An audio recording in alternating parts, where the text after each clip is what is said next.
¿Cómo están? Bienvenidos. Aquí comienza Agenda Económica, 8 de la mañana con 3 minutos. Estamos partiendo nuestra revisión de noticias de hoy. Muchas gracias por estar aquí en esta mañana de día jueves 6 de marzo. Vamos de inmediato a la revisión de los indicadores. Siempre partimos echando un vistazo a lo que está ocurriendo con los números del día. Y ya hay varias novedades bien interesantes respecto a lo que pasó ayer en los mercados a nivel local fundamentalmente. También afuera echemos un vistazo a estos números. El IPSA por una parte ayer cerró con una leve alza, 0,26%. Fue la subida del indicador selectivo de acciones en la Bolsa de Comercio local, impulsado nuevamente por algunas acciones de AFP que han sido protagonistas en las transacciones esta semana. Provida y Plan Vital subiendo más de 2%. Mall Plaza 2,4%, Indisa 2,28% en algunos de los cambios más relevantes de hoy. El dólar, por otra parte, con una fuerte baja el día de ayer, que cerró 929,5 pesos. Dos factores incidiendo fundamentalmente en esto. Algunos datos más alentadores de la economía china. Proyecta a las autoridades un crecimiento de 5% para este año en el gigante asiático. Y por otro lado, eso ha impulsado en parte también el precio del cobre. Las advertencias arancelarias que ha establecido Donald Trump le han dado un vuelo nuevo al metal rojo y sabemos que en la medida que ese precio está más alto, bueno, acá en nuestro país el dólar tiende a la baja y así cerró 929. Por otra parte, la UF para hoy tendrá un valor de 38.738 pesos. Es parte de lo que se informa también como noticia para el día de hoy. En otros indicadores económicos que revisamos a esta hora, el Standard & Poor's 500, indicador bursátil de la Bolsa de Comercio de Estados Unidos en Wall Street, subió más de 1,1% el día de ayer en un repunte después de un martes que había sido particularmente complejo, con fuertes caídas. El cobre, por otro lado, a esta hora está en $4,75 la libra. Por último, el petróleo está subiendo en los mercados internacionales. El de referencia para el mercado chileno, el WTI, llega a $66,55 el barril. 8,5. Revisemos ahora entonces los temas más importantes del día de hoy. Vamos a echar un vistazo a las portadas de los medios nacionales. Primero, comenzando por el diario Financiero en su portada para el día de hoy.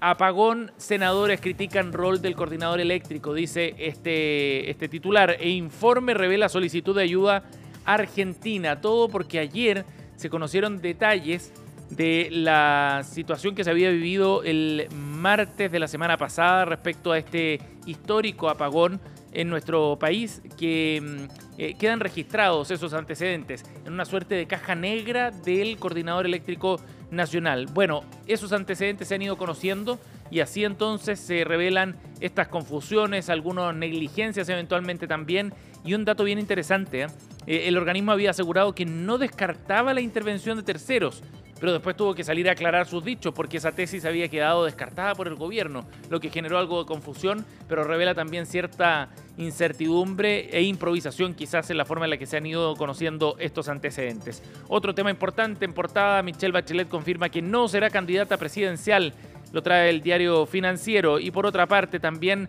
en materia arancelaria, una entrevista con el economista y filósofo francés Guy Sorman. Dejen que Trump juegue con los aranceles. Pronto verá que son un desastre para Estados Unidos. Un análisis que va cobrando fuerza también a medida que se empiezan a aplicar los aranceles contra México, Canadá y China por parte del gobierno de Donald Trump. Ahí los titulares entonces que trae hoy el diario Financiero. 8,7. Avanzamos ahora a la revisión del diario Pulso, el suplemento de economía y negocios de el diario La Tercera, que trae en su titular central un antecedente bien relevante para nuestro país. SQM disminuyó en 77% sus aportes a Corfo en 2024 por la baja en el precio del litio. Fueron 1.500 millones de dólares menos los que recibió el Estado. Y esto es muy relevante porque en un momento de estrechez fiscal, cuando nuestro país tiene que apretarse el cinturón y hacer un montón de recortes, ya se avisora un escenario complejo para este 2025. Las proyecciones con las que se hizo el presupuesto para este año estimaban determinado precio del litio. Si es que eso no se cumple realmente y los datos parecieran indicar eso, bueno, entonces se va a generar una situación bien compleja para el balance fiscal nacional, más compleja de lo que ya es, por cierto. Vamos a revisar ese tema en unos minutos. Otro de los titulares, la guerra comercial pone en riesgo el crecimiento del PIB de Chile sobre 2% este año. Pulso conversa con varios economistas que analizan precisamente este tema. Otro de los titulares para su edición de hoy. Y por último cerramos esta revisión con el diario El Mercurio. Vamos a ir a ver qué trae en su titular para esta jornada, con un trabajo bien de detalle, muy importante y algo urgente también que está desarrollando el gobierno a través de la Cancillería, los mercados que observa Cancillería para acotar la dependencia comercial con China y Estados Unidos. Esa es la nota de portada de Economía y Negocios del Mercurio. India, el sudeste asiático y Medio Oriente aparecen como una oportunidad para diversificar exportaciones. La semana pasada conversábamos con la subsecretaria de Agricultura, Ignacia Fernández, respecto a este tema, y decía cómo Indonesia aparecía como un mercado súper atractivo, el cuarto país más grande en términos de población, al que se pueden enviar muchos productos agrícolas fundamentalmente, y que es necesario reforzar esos vínculos comerciales en un momento de tanta incertidumbre arancelaria a propósito de las instrucciones que ha ido dando el gobierno de Donald Trump. Los titulares a esta hora de la mañana, 8:09. Bueno, nos vamos a revisar la información entonces y el detalle. Ayer fue una jornada bien importante en el Congreso, en el Senado en particular y la Comisión de Hacienda, porque el Consejo Fiscal Autónomo fue a exponer algunos antecedentes respecto a su visión sobre el momento que está viviendo las cuentas fiscales nacionales. Recordemos que estamos en una situación delicada, podríamos decir, porque el 2024 terminamos con un déficit mayor al presupuestado, es decir, el gobierno, el fisco de Chile gastó más de los ingresos que se habían proyectado. Y claro, hay ciertos márgenes y proyecciones para ese déficit. El gobierno esperaba cerrar el año con un déficit fiscal de 1,9%, finalmente fue de un 3,2%, y obviamente eso genera una situación compleja porque obliga a una serie de recortes. De hecho, el Consejo Fiscal Autónomo ha planteado que es necesario un recorte de 1.500 millones de dólares este año, 2025, si es que queremos llegar efectivamente a los objetivos, a la meta de déficit fiscal planteada por el gobierno cercana al 1,1%. El tema no es que haya un déficit en sí, sino más bien el desvío de la meta. Eso es lo que plantea el Consejo Fiscal Autónomo con preocupación. Y ayer en el Senado estuvo precisamente el presidente de esta instancia, el economista Jorge Rodríguez, para entregar más detalles sobre esto. Escuchemos qué fue lo que dijo, porque es bien clarificador respecto a cuál es la gravedad, digamos, de este asunto. El CFA considera que esto es un desvío extraordinario para un año sin crisis, ya que supera los promedios históricos de desviaciones del periodo 2001-2023 en años sin crisis ni eventos extraordinarios. O sea, si uno excluye los años de crisis de ese periodo, 2001-2023, el desvío del año 2024 fue más alto. En la historia, igual, lo habitual es que han habido desvíos. Han habido desvíos en promedio de 0,7 puntos del PIB en los años sin crisis. En los años de crisis los desvíos han sido más grandes.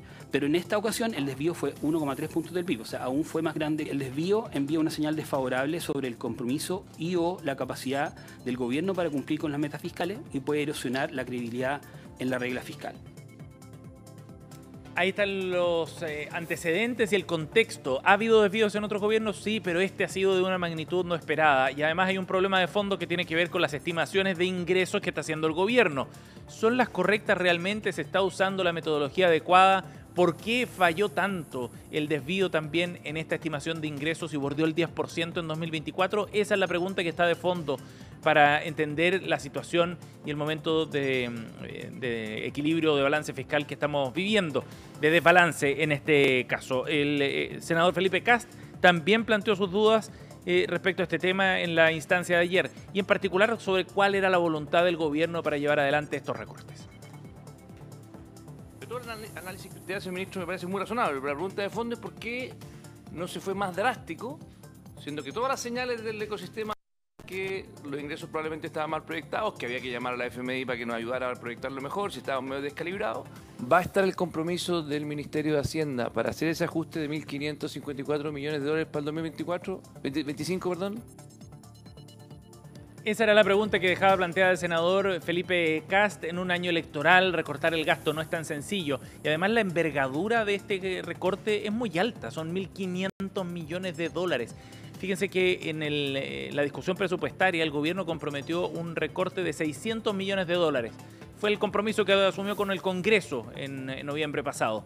Ese recorte generó hartas discusiones políticas porque había menos plata en el Ministerio Público, había menos plata en algunas reparticiones que resentían que se les recortaran los ingresos y eso genera tensiones, por supuesto. Imagínense lo que significa hacer el mismo trabajo de recortar ciertos programas y gastos, pero ya en un nivel mayor, a 1.500 millones de dólares. Evidentemente que es mucho más complejo. Esas dudas son las que también planteaba el senador Juan Antonio Coloma en la instancia de ayer. Escuchemos qué fue lo que dijo el presidente de la Comisión de Hacienda.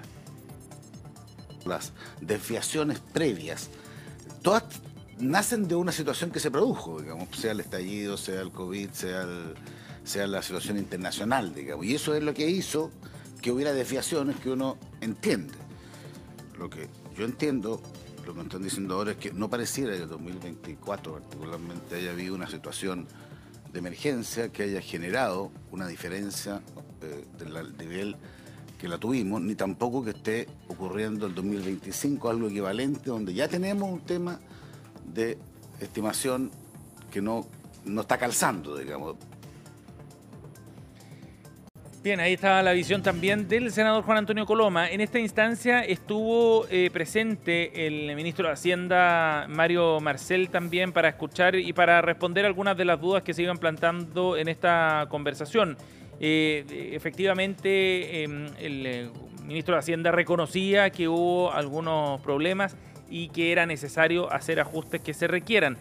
Pero van a esperar también al informe de finanzas públicas del primer trimestre. Ahí se tendrá una película más clara, decía el ministro, respecto a cuál es el panorama y la profundidad del ajuste que hay que hacer. Escuchemos qué fue lo que dijo el ministro de Hacienda. Coincidimos en que hay una diferencia importante que no se debe minimizar, que no es producto de una emergencia, y que es producto, como aquí se ha explicado, y el Consejo lo podrá corroborar si es así, pero que es producto de una diferencia en dos componentes. Una parte importante de la merma de ingresos tuvo que ver con la operación renta. El resultado de la operación renta lo conocimos a fines de mayo del 2024. Y a partir de ese momento empezamos a hacer ajustes. Nosotros estamos disponibles para hacer los ajustes que se requieran una vez que tengamos una vez que la magnitud de las brechas estén más actualizadas en el informe de finanzas públicas del primer trimestre. Bueno, veremos qué es lo que ocurre con esta discusión. La tarea ahora queda en manos del gobierno para ver cómo se va a plantear ese recorte, en qué áreas en particular se hará y en qué envergadura también, considerando que este es un escenario dinámico y las proyecciones de ingreso que se han hecho pueden ir variando también en términos concretos a propósito de los movimientos en el precio del cobre, en el precio del litio, de la actividad económica también, entre otros factores que van cambiando en el tiempo. 8:16, nos vamos a otro tema. Actualicemos también lo que está ocurriendo en torno a esta guerra comercial que ha desatado Donald Trump, imponiendo aranceles a Canadá, a México, a China, que han abierto un escenario súper complejo a nivel internacional. Donald Trump ha seguido adelante con esta tarea, sin embargo ayer hubo algunas señales de una visión más parcial respecto a la implementación de estas medidas. Nos referimos a la decisión del propio gobierno norteamericano de suspender a lo menos por un mes la imposición de estas tarifas en el mercado automotor. De esa manera se aplaza entonces estos aranceles para el sector automóvil de México y de Canadá. Y en ese contexto entonces se da una pequeña señal respecto a cómo puede ir matizando esta tasa de 25% que ha establecido a lo largo y ancho de todos los productos que importa Estados Unidos desde Canadá y desde México. Están en pleno trabajo las conversaciones todavía, pero las conversaciones a nivel político y diplomático, pero de todas maneras ya Canadá, México y China han anunciado una serie de represalias. Incluso en el caso mexicano decían represalias no solo arancelarias, sino también de otra naturaleza que se van a detallar durante el fin de semana. Pero en lo concreto esto ha ido generando harta inestabilidad en los mercados a nivel internacional, sobre todo por la respuesta que puede dar a las naciones afectadas por estos aranceles. De hecho, China ya planteaba ayer que va a resistir hasta el final, señalando que estas medidas unilaterales van a tener un impacto económico y decían estar preparados para cualquier tipo de guerra o conflicto. Era lo que planteaban entonces desde China respecto a este tema. Si Estados Unidos quiere realmente resolver el problema del fentanilo, debe negociar con China en condiciones de igualdad, respeto y beneficio mutuo, decía el vocero del gobierno, en un llamado a abandonar estas tácticas que consideraban de intimidación. Por lo pronto, las bolsas ayer lograron recuperarse después del martes, que había sido bien feo, y a esta hora los mercados están con algunas ganancias, sobre todo en Europa. 8:18, nos vamos a ir a la pausa. A la vuelta analizaremos precisamente detalles de lo que está ocurriendo en los mercados en la entrevista de hoy en Agenda Económica. No se vayan.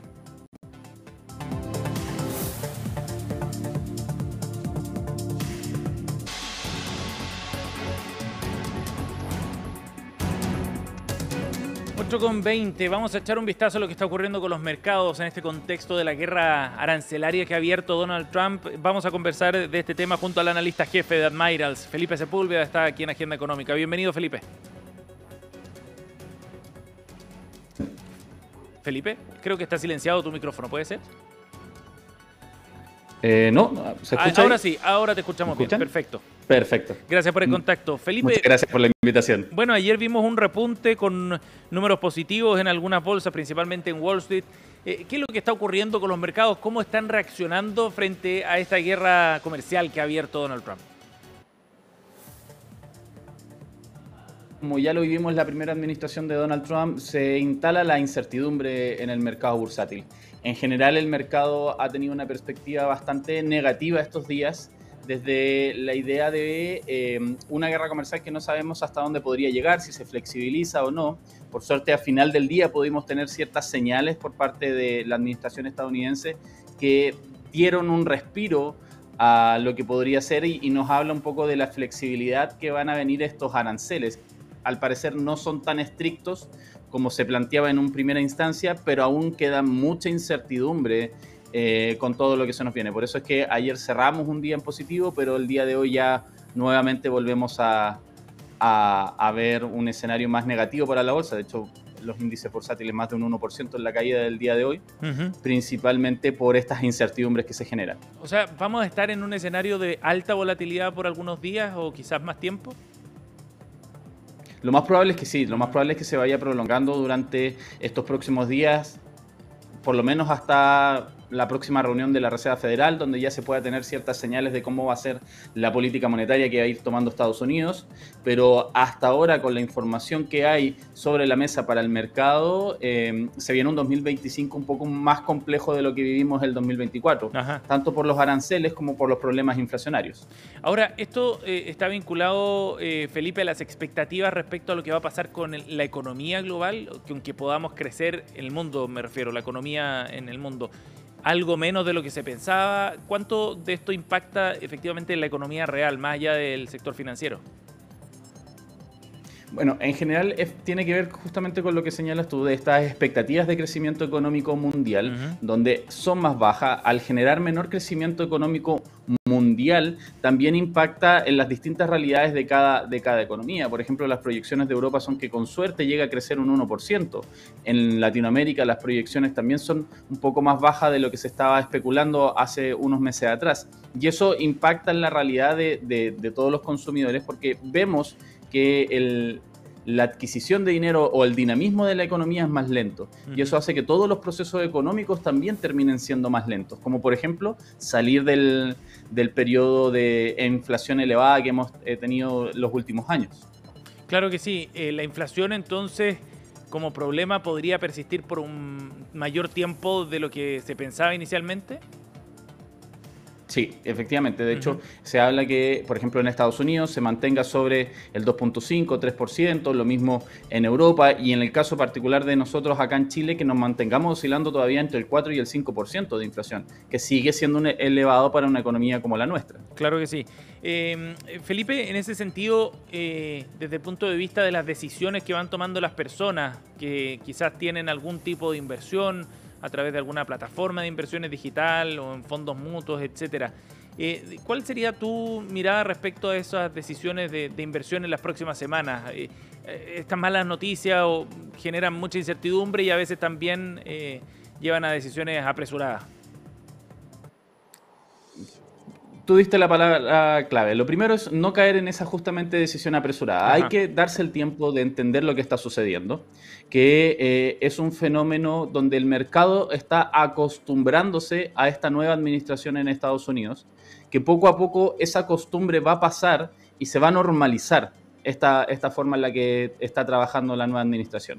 Por lo tanto, eso debería estabilizar en el mediano plazo al mercado.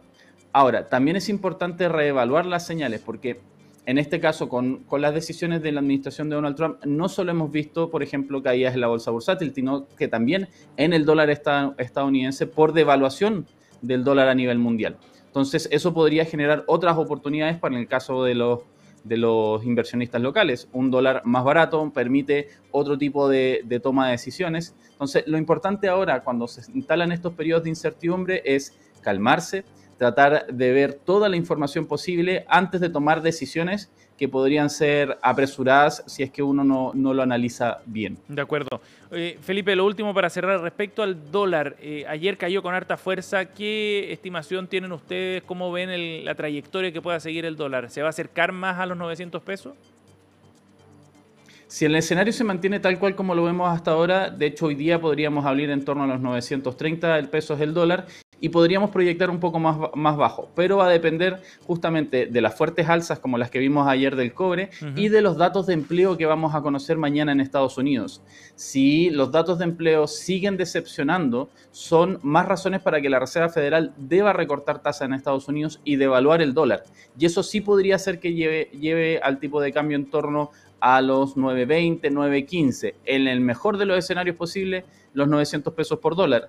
Pero la proyección sigue siendo en una tendencia alcista aún. Por lo tanto, serían más procesos de correcciones para después continuar a recuperar terreno en el tipo de cambio. Felipe Sepúlveda, analista jefe de Admirals, ha estado con nosotros aquí en Agenda Económica. Gracias, Felipe. Gracias a ustedes. Chao, chao. Que esté muy bien. 8:26, cerramos esta edición. Gracias por acompañarnos. En unos minutos comenzamos CNN Chile Radio junto a Carolina Orrejola. Que tengan un buen día.